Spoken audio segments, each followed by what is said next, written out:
Wish TV is proud to honor teachers in Central Indiana She is an inspiration to all of us. He's always smiling. who go above and beyond, He's done so many things for so many people. He's inspirational. making a difference, He's always taught me to believe in myself and never get down on myself. Everybody's biggest cheerleader. and deserving of recognition for their outstanding efforts in I education. love the people that I work with, and to know that I've made an impact on somebody's life, it is truly a great honor. It's an honor. I love what I do, and the kids are the ones who make it work. I'm like just so taken aback because I love them so much. The fact that, they love me just as much just means a lot.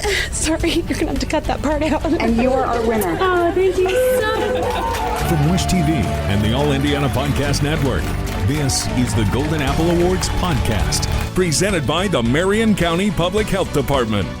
Hey everyone, Hannah Mordeau here. April's winner is Mrs. Nikki Hendricks. The Golden Apple Award comes with a trophy, a school supply shopping spree to teachers' treasures, and a surprise visit from our News 8 team.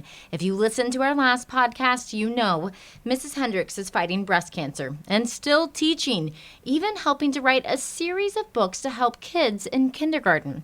This week, the first weekend in May, is a huge milestone for her, the mini marathon, 1 year to the day of her cancer diagnosis. So, to digest the surprise, this year's adventure, as she put it, and what is ahead, I brought Mrs. Hendricks back here on the podcast.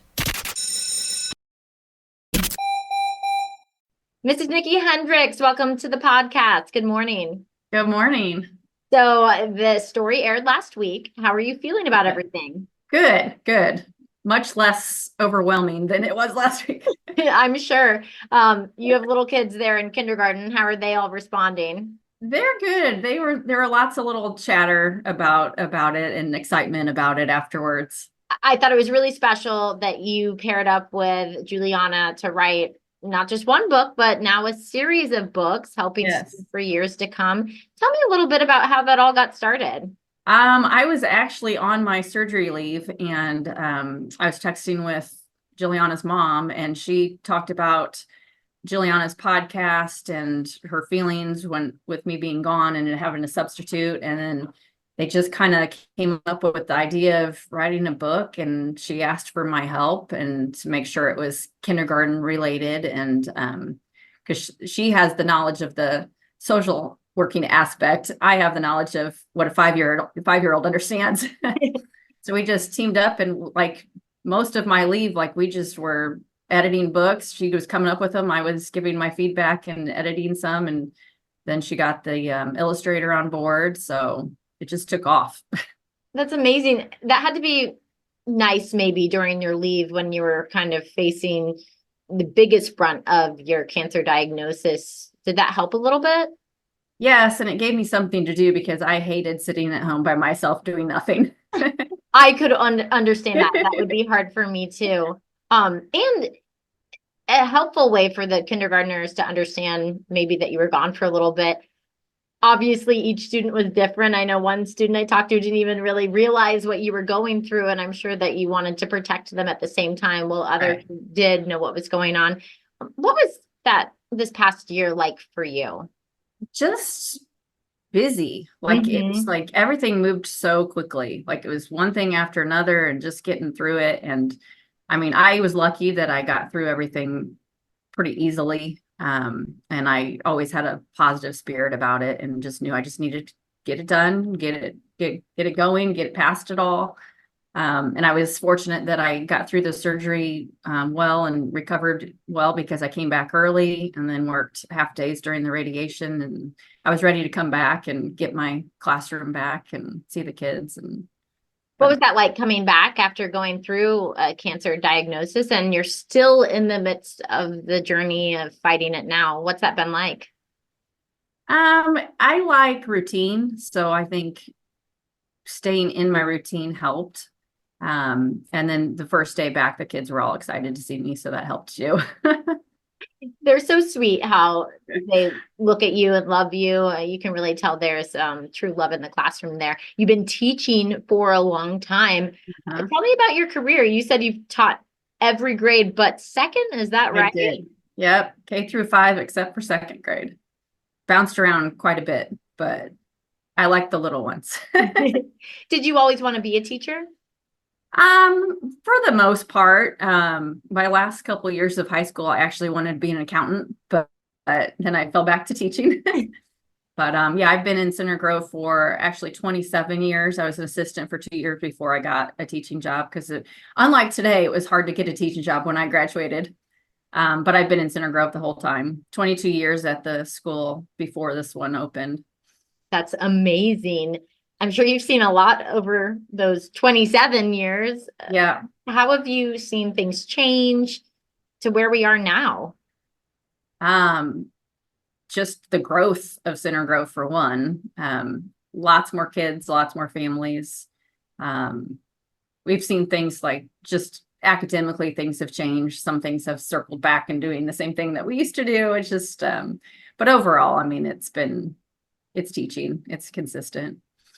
It's interesting to think, I mean, you've gone through so many different, in that time frame would be, the difference of internet, social media, and then the pandemic, and then remote learning with kindergartners, and then now your own personal struggle. As you reflect back on your time as teaching, what do you hope maybe others can learn about teachers?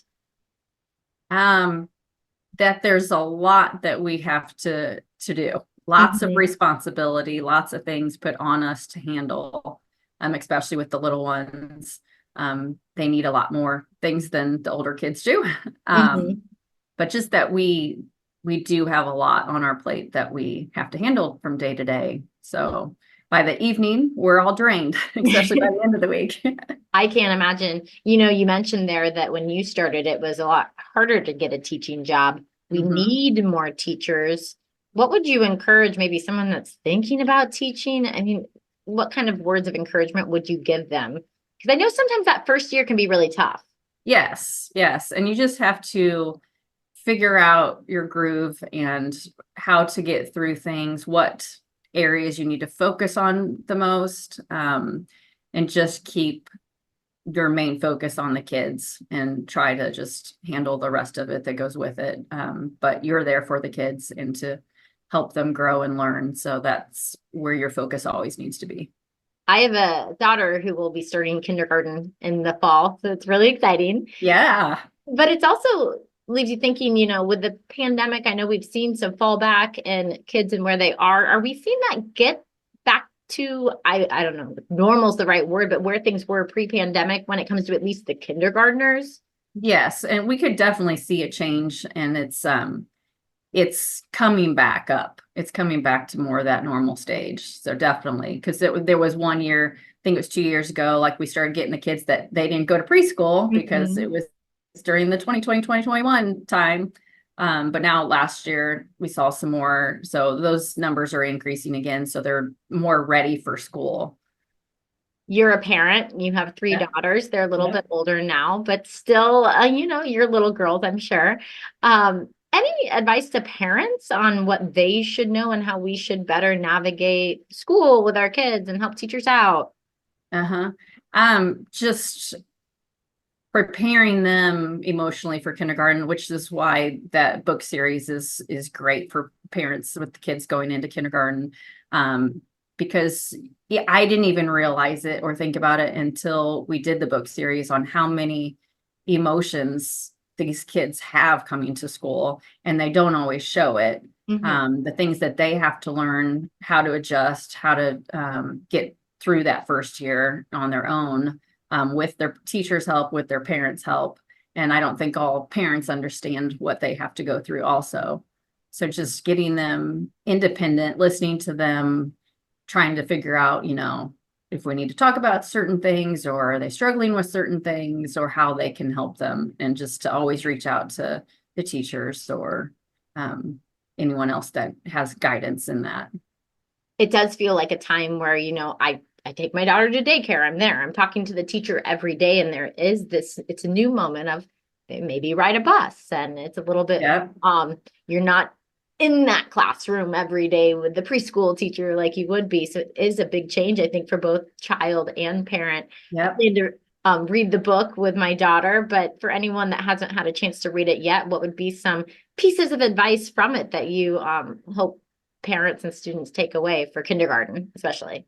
Well, and especially coming into especially that first day, the beginning of the year, the kids are nervous. They may not show it, but the kids are nervous, and the parents may be too, but we want to make sure that the kids feel good. So the parents need to show that it's okay. You're going to have fun. I'll see you after school, and just give them encouragement it's okay to be away a little bit and start, kindergarten, start school. Was it cathartic helping write that book as you were going through your own personal journey to such an extent? Yeah. I felt like I learned a lot too, along with Juliana, when we did go through all these books, and with her mom helping, guide her and, write these series of books. I felt like I grew a lot too and learned a lot myself. This weekend, you have a big milestone Yes. coming up. Yep. Tell me about it. And for anyone that maybe didn't catch it in the story, what's happening this weekend? Mini marathon. I have a group. There's 7 of us from the school, and then there's also, or 8 of us actually, and then there's 7 or 8 additional family and friends that are going to do it with us. So some of us are walking, some are walking, and some are just walking, but we're going to all be out there walking the mini together. And then I just did finish my 100 miles for April for the American Cancer Society. Did that yesterday. Congratulations. Thank you. How many miles a day did you have to do? I was kind of doing the math when we had the story. I'm like, she's doing about 5 miles a day or something? It varied because I did like longer ones on Saturdays to help with the mini training. So like I was walking up to 8 miles on Saturdays. I just did 11 on this past Sunday, but. That's amazing. And this is 1 year to the day of your cancer diagnosis. Yep. On May 4th, this Saturday. Yep. How does that feel to, reflect on this past year? Yeah. When I saw that the mini, cause I've done the mini before, but it's been like 15 years. But when I saw that it was on May 4th and that was the original diagnosis, I'm like, that's my 1 year mark. I'm like, that is a great way to spend the day. Plus, you raised money by walking 100 miles in April for the American Cancer Society. How much money did you end up raising? I saw it was more than you even tried to. Almost $700. Wow. Yeah. How's it feel to turn something that was, probably such a weight and negative in your life into maybe something a little positive? It was actually kind of fun just to like get it out there, and because I did not talk about it much originally. Like I was very private, very personal. I just, it's not something that I talk about. I don't talk about myself, my health. And I've always had really good health. So this was like very shocking. But just to have goals, like I'm a goal setter, and just to have things to do and things to check off my list. I just saw these as advantages to help others and spread attention to it. And, so other people see what people are dealing with and what's out there and how to help. Everybody, when we went to interview about you, said she's very private. And I was worried, is she going to be concerned about us sharing her story? But you've been so eager to do so. Do you think that's been growth through this for you? Oh, definitely. Definitely. Like I am much more open and much more free to share things and talk about things now. It's probably helped. I haven't gone through a cancer fight before, but would you say getting that amount of support, has that been helpful?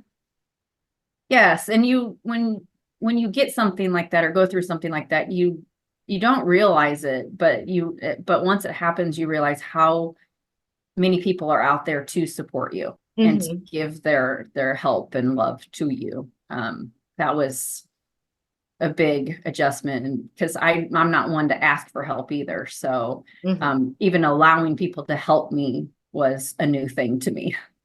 It's very inspiring though, to hear your story, and gosh, I am too afraid to run the mini or even walk it. I am in fine health that's a big goal. But especially coming after a year exactly from a cancer diagnosis, how is it going to feel, you think, to cross that finish line?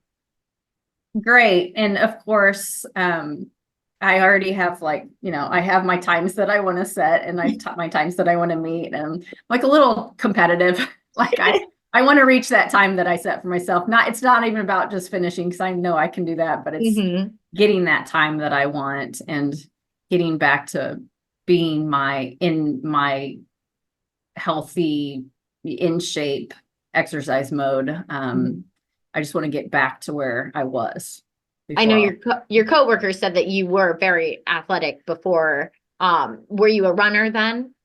Yeah, I haven't ran the last several years. I did other things, but yeah, I've ran most of my life, and I did the mini 3 times prior, and I ran each time of those. But that's amazing. Yeah. I don't think I could ever do it, but that is amazing. So you're running or you're walking in the mini this weekend. And then the book series, the second book just came out. What's it about? And then what is the timeline for the following books? So the first one was the first day of kindergarten. The second one's all about making friends. Both of those are on Amazon now. And then there's one, I think the next one is about boundaries and just hugs and boundaries that the kids set for themselves and how to deal with that. Finding focus in the classroom, because there's a lot of things going on in the room. That's the fourth one. The fifth one is all about how mistakes are okay, because some kids come in and they're not okay with making mistakes, but it is part of growing and learning. So all about mistakes. And then the next one is how do you feel okay about yourself and get the attention that you need in the classroom when there's 25 other kids. And then embracing change. That one talks more about like when you do have a substitute or your teacher's away.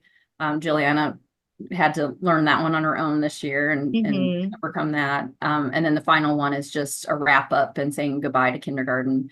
We're working with the illustrators to get those pictures done. And as soon as those, are finished and put together, then the next one will be out and added to the Amazon list. So those all sound so helpful. Every one that you brought up, I'm like, check mark, that would be good for my 5-year-old. Honestly, even good for us as adults sometimes, how to handle change and not necessarily getting the attention the whole time. I think of my 5-year-old always wanting, the teacher. So that's got to be an amazing new venture. After so many years in education, how does it feel to be kind of stepping into a new realm, I guess, as a teacher and an author? Well, and it's funny because even though I've been teaching for so long, your view of things change as you go along. Like my view when my kids were little and they were going through elementary school, like I had one viewpoint, and then they started getting older, and then I kind of shifted and had a different viewpoint, and like it changed. And now that they're like all in college and beyond, it's like I see kids in the way I've been teaching a little bit differently. So it's like I shift and change as I learn with the kids and with the years of experience. That's so interesting, and probably something telling about the world in general that's always changing, and your perspective's always changing. Is there anything else you really hope people can take away from hearing about your journey, what you're doing now, and your story in general?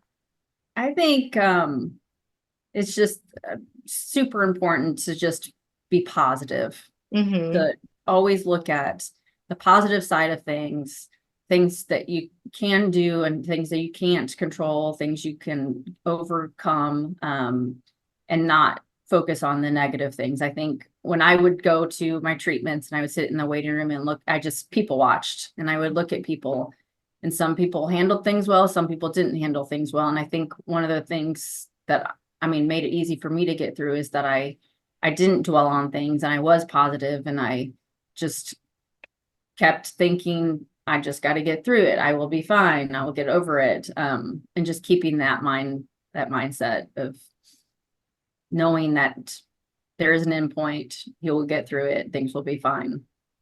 And you're about here. Yep. Yep.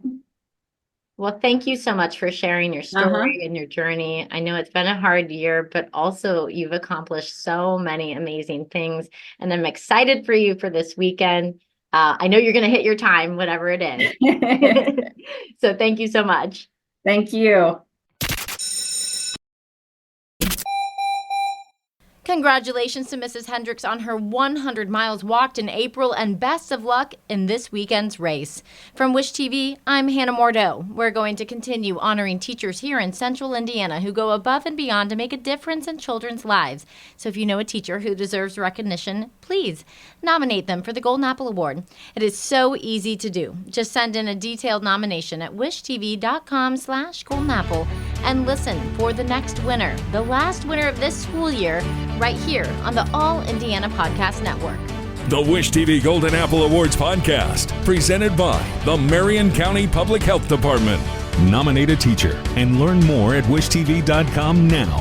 Be sure to follow and subscribe to this podcast and discover even more great podcasts now on the All Indiana Podcast Network at allindianapodcastnetwork.com.